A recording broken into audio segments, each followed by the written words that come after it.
During med school, they took us to a hospice for cancer patients. It was brighter and more inviting than any ward I've seen. We made rounds with the doctor who managed the site and reached a room where a man in his 60s was seated on a chair. He kept asking the doctor how long until he's back working on his truck. The doctor came closer to him. "We talked about this," she said quietly. "Remember what this place is? The hospice was not built to treat his cancer, but to make his last weeks or months as free from suffering as possible.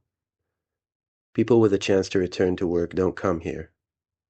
He nodded, and the conversation moved on to different things, but I suspect the question was repeated more than once after we left. I wonder how many conversations he had with his family, sitting in his chair, filling the silence with plans for the future in an attempt to avoid a simple truth, that he's dying, and there's absolutely nothing anyone can do to stop it. This denial is extremely common. It can come from patients, or it can work the other way around. I once saw an old man with heart failure try and catch a nurse's attention. "I'm dying," he said. She replied that he shouldn't speak such nonsense, gave him his medication, and moved on. He knew what he was talking about. He died that night. Sometimes denial doesn't arise from one specific mind. It just happens. A patient lives alone. He has a progressive lung disease. He tells his children he wants to die at home. He made them promise they won't let anyone intubate him. Then one evening, lying in bed, he calls his son.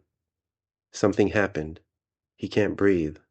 The inhalers and oxygen aren't working. The son lives 30 minutes away.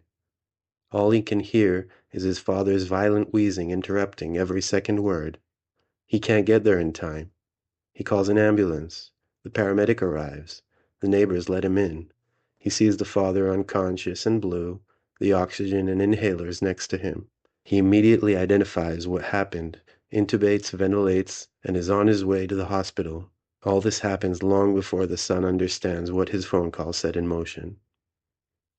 I went through 7 years of general medical training. I memorized thousands of pages of diseases, drugs, protocols, and medical interventions. No one ever taught me when to stop.